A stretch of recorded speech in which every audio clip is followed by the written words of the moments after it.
할렐루야. 이곳에 오신 여러분들을 환영하고 축복합니다. 5월 월상 예배로 여러분들과 함께 나눌 때 오늘 솔로몬의 말씀이 여러분들의 말씀이 되게 하시고 기도가 여러분들의 기도가 되기를 소망합니다. 오늘 말씀은 어제는 제가 실수로 다른 말씀을 전했습니다. 여러분들의 당황한 표정을 제가 모르고 그냥 저는 진행을 했는데 어제 말씀 아합 얘기였는데 다른 이야기를 전했던 것 같습니다. 오늘 다시 돌아와서 오늘 열왕기상 8장과 9장 말씀을 여러분들과 함께 나눌 것입니다. 이 이야기는 성전은 이제 성전에 대한 이야기인데 솔로몬 통치 11년 8월에 완공되는 이야기들을 하고 있습니다. 그리고 그것을 봉헌하게 되는데 그것이 봉헌할 때 기간이 참 중요합니다.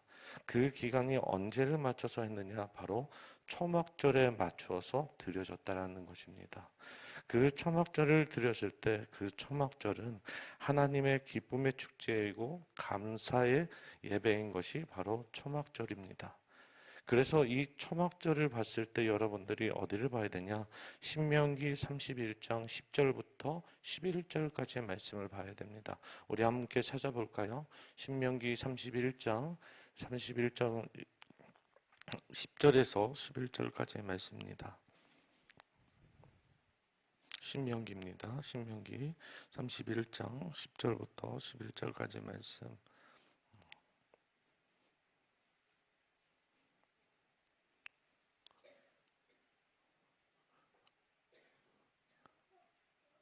우리 다 같이 한번 목소리를 읽어볼까요? 시작.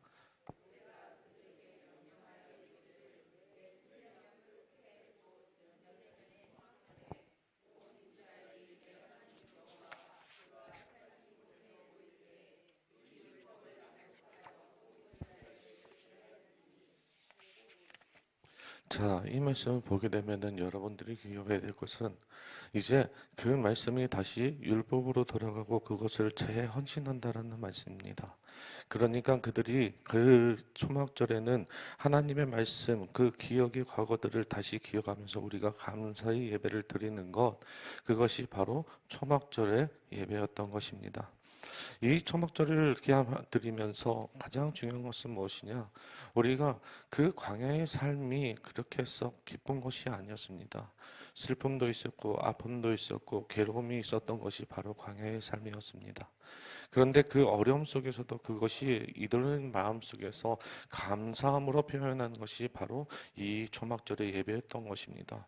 비록 지금 내가 슬프고 외롭고 고단하고 힘든 삶이지만 우리가 하나님 앞에서 감사하게 드릴 수 있었던 것은 나의 슬픔이 나의 고통이 주님 안에 들어왔을 때 그것이 다시 기쁨으로 바뀔 수 있기 때문에 그것이 가능했던 것입니다.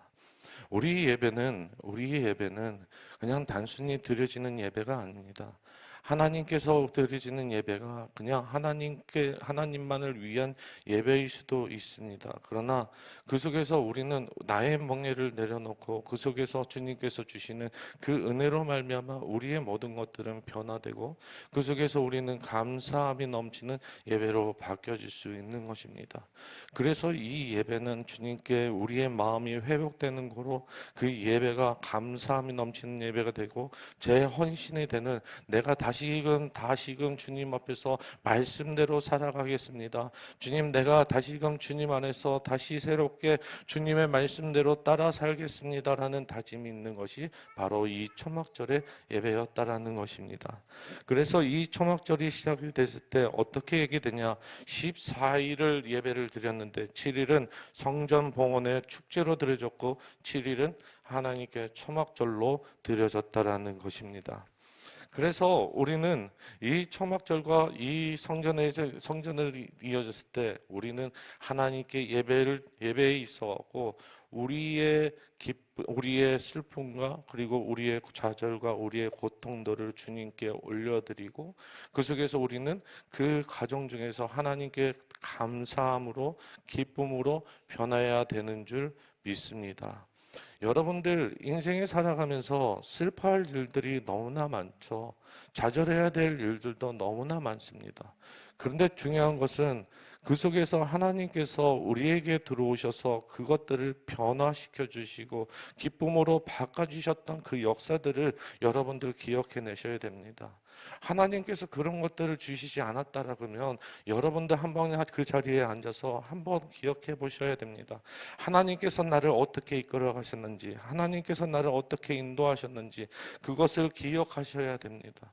그런 과정이 없다라면 하나님께 감사할 내용이 없고 하나님께 기쁨으로 드려야 될 것이 무엇인지 깨달아 알 수 없는 것이 우리의 인생입니다. 저도 인생을 살아가면서 불평불만이 참 많았던 사람입니다.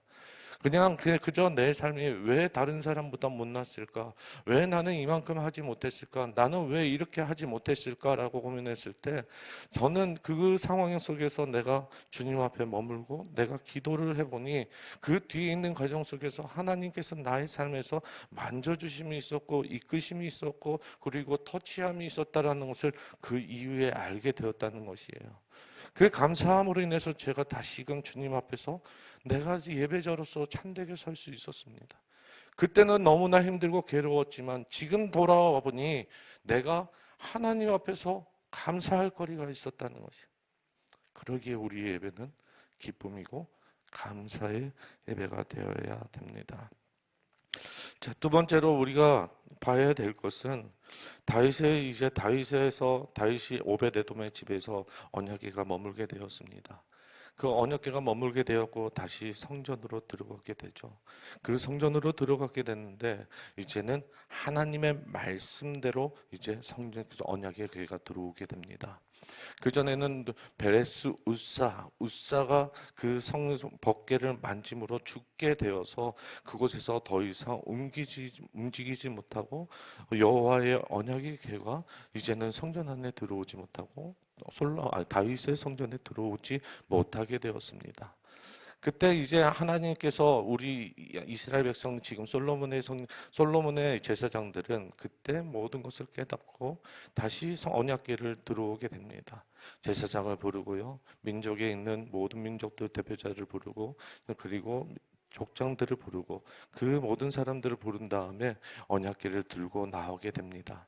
그 언약궤를 들고 나오면서 또 부른 사람이 있었는데 그 사람이 누구냐? 온 이스라엘의 회중들을 데리고 나왔다라는 것입니다. 성전에는 지금 뭐가 없죠? 말씀이 없습니다.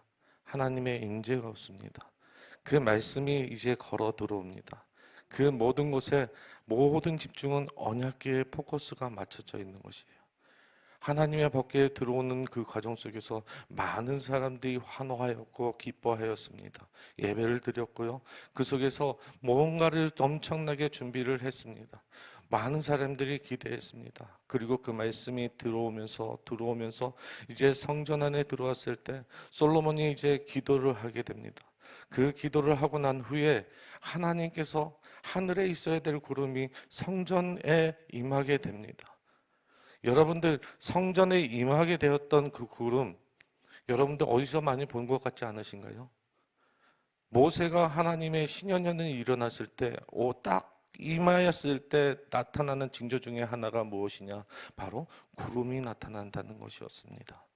하나님께서 임재할 때는 봤던 모세에게 그의 얼굴을 보여주지 못하기 때문에 항상 그곳에는 구름이 함께하였습니다. 하나님의 가득한 곳이었고 임재가 가득한 곳이었습니다. 하늘에 있어야 될 곳이었고 산 높이에 있었던 곳이 이제는 성전으로 인해서 하나님께서 그 성전에 머무르게 되었다라는 것입니다.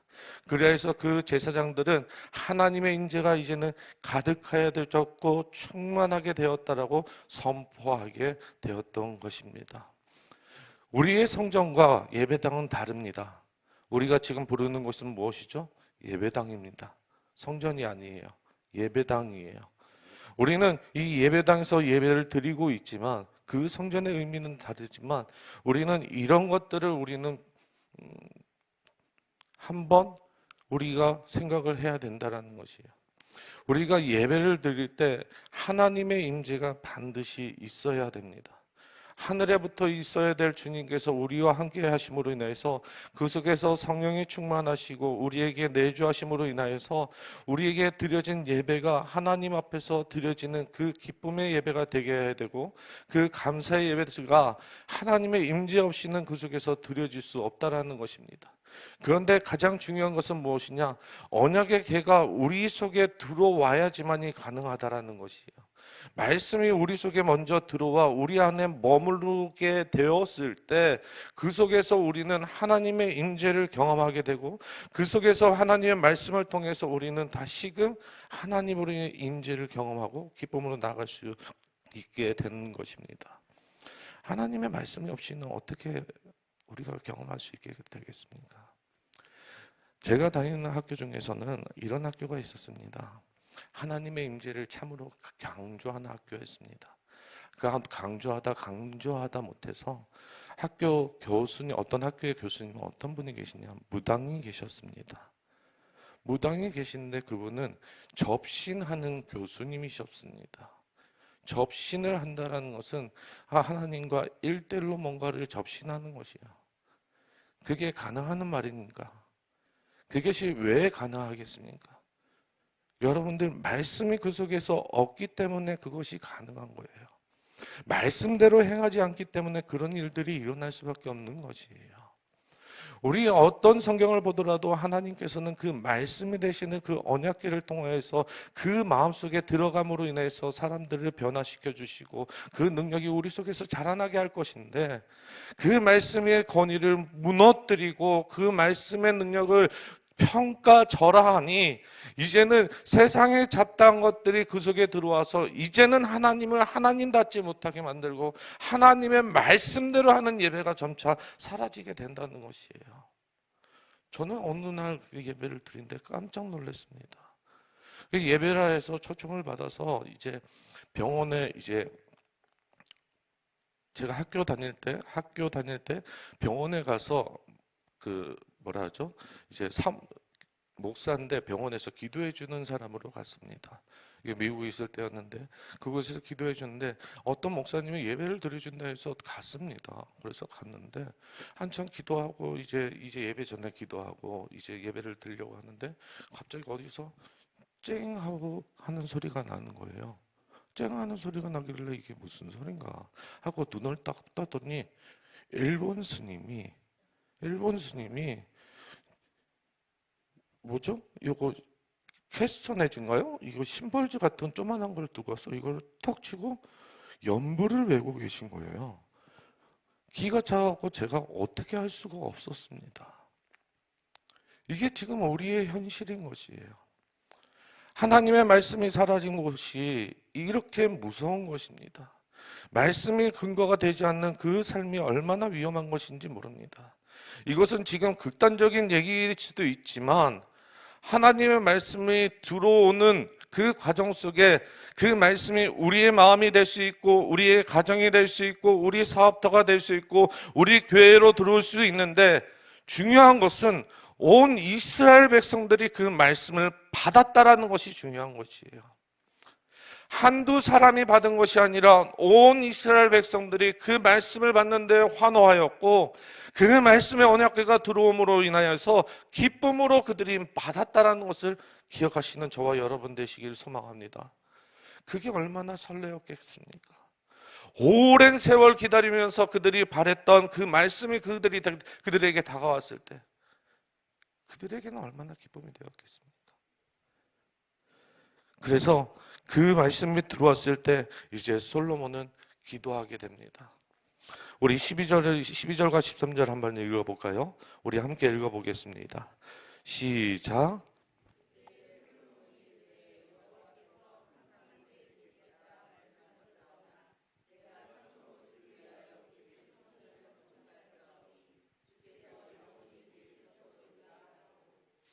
자, 아멘.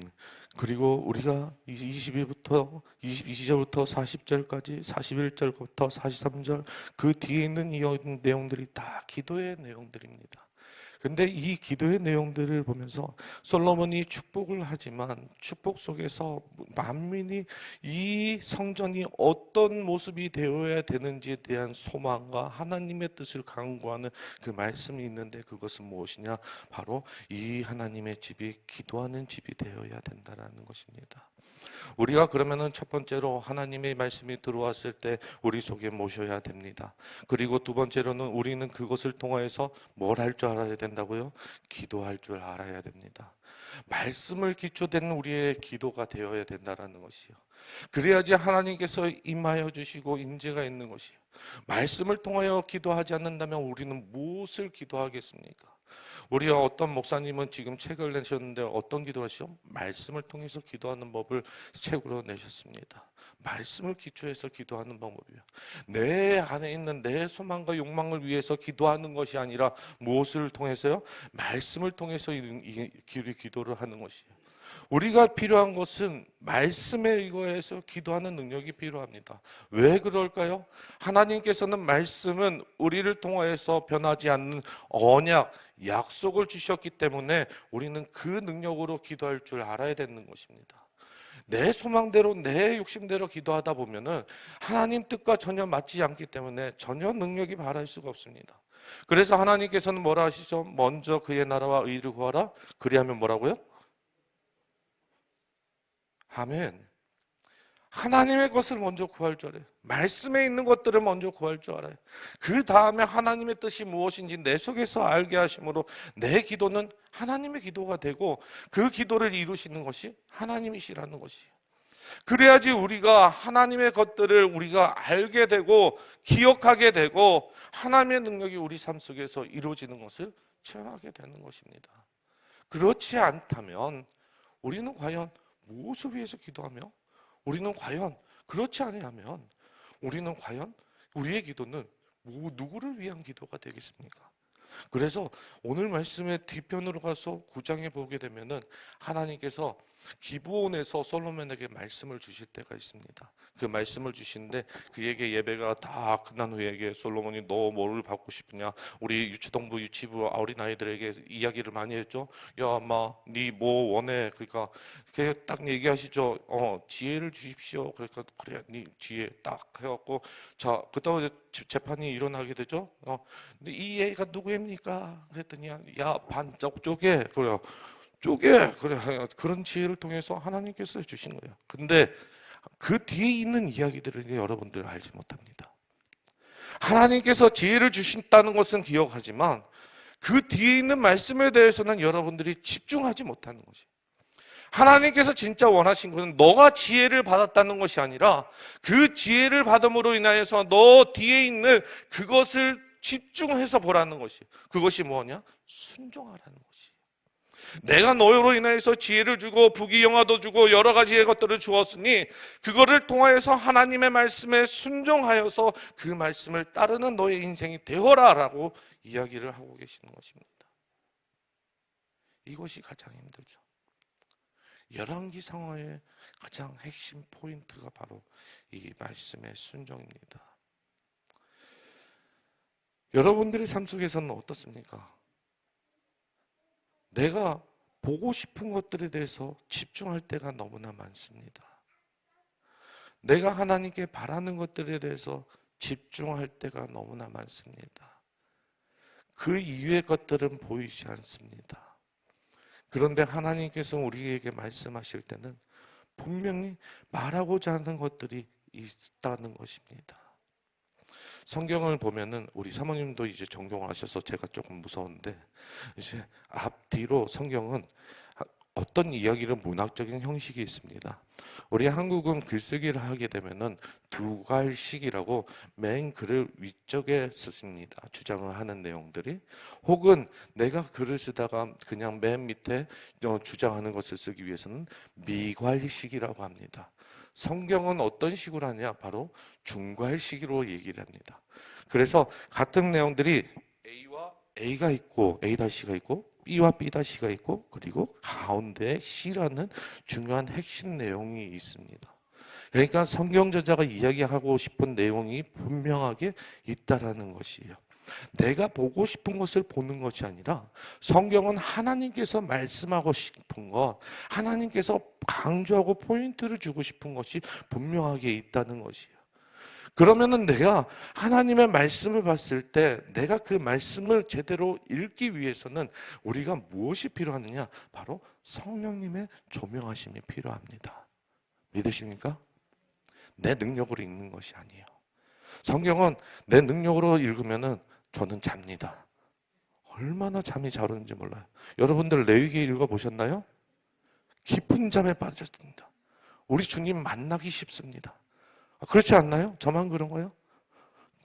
정말 그래요. 그래, 너도 그러니? 그래, 나도 그래. 저는 그렇습니다. 그런데 하나님께서 저에게 마음의 감동을 주시고 성령님께서 그 말씀에 대한 조명하심을 주니까 그 말씀 읽기가 너무나 기쁘고 행복한지, 얼마나 행복한지 몰라요. 저희 아버님이 저 때문에 신앙을 한다니까 저희 아버님이 가출하실 뻔했어요. 왜냐하면은 저희 아버님은 평생을 불교에서 신앙생활을 하셨고, 신앙생활이 아니죠. 불교에 계셨고 불교에서 모든 것을 받아오다가 아들이 신학교에 간다 그러니 길길이 뛰시고 반대를 했습니다. 그런데 아버지가 성경에 대해서 그래도 아들이 하는 것에 대해서 좀 반대를 하려면 성경을 알아야 되겠다 해서 가피풀에 들어가서 성경 필사를 컴퓨터로 치기 시작하셨습니다. 창세기서부터 구약까지 그 내용들을 치기 시작했습니다. 근데 하필이면 컴퓨터가 구약에서 멈췄습니다. 그러다 보니까 하나님께서 그 이야기가 전쟁에서 끝나버린 거예요. 하나님의 사랑이 무엇인지 그때 당시 깨달아 알 수가 없는 거예요. 읽긴 읽었었지만 성령님의 조명하심이 없기 때문에 그 말씀이 전쟁의 역사처럼 보였고 그 내용이 싸움의 역사였고 그 역사가 피해의 역사만이 보였다라는 것이에요. 그 속에서 하나님께서 우리에게 보여주신 구원의 역사와 사랑이 보여지지 않는다라는 것이, 내가 그 말씀이 보여지지 않는 것은 무엇 때문이고요? 성령님의 조명하심이 없기 때문에 그렇다는 것이에요. 내가 하나님 그 이후로 저희 아버지 디스하는 거 아닙니다. 그 다음에 변화가 되셨어요. 그런데 우리가 주님 그 말씀을 통해서 우리가 그 변화를 일으키기 위해서는 그래서 우리가 기도함으로 인해서 주님께 열린 마음으로 주님을 영접해야 됩니다. 성령님, 오늘 이 말씀 우리에게 주시옵소서. 그 말씀이 우리에게 은혜가 되도록 주님 성령님 임재하여 주시옵소서. 그리하면 내가 순종하여 나아가겠습니다. 어떠한 말씀이라도 내 삶에서 불가능할 수밖에 없는 그 말씀일지라도 내가 그 말씀에 순종하여 나아가겠습니다. 주님, 그러기에 나를 인도하여 주시옵소서라고 고백하며 오늘 하루를 사는 저와 여러분 되시기를 소망합니다. 여러분들, 마지막으로 정리를 하겠습니다. 솔로몬이 성전을 건축하였습니다. 그 성전을 건축한 것은 그냥 단순한 건물을 짓는 것이 아니었습니다. 하나님의 말씀이 이스라엘 백성들에게 들어오는 것이었고, 그리고 하나님의 임재가 들어왔고 이스라엘 백성으로 하나님께 온전히 기도드리는 그 성전의 건축이었습니다.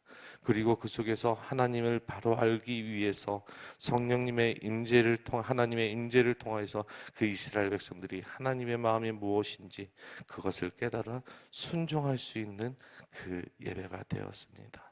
오늘 이 시간 저의 삶도 여러분들의 삶도 이런 삶이 되기를 소망합니다.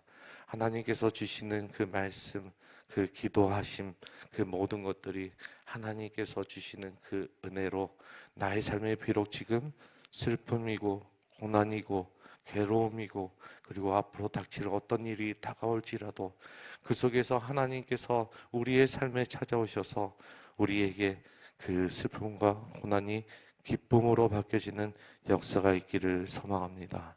오늘 이 시간 기도할 때 이렇게 기도하기를 소망합니다. 주님, 우리의 삶을 만져주신 그 주님으로 인하여서 우리가 주님께 나와 주님의 은혜 속에서 예배드리게 수 있는 저희들 되게 해 주시옵소서.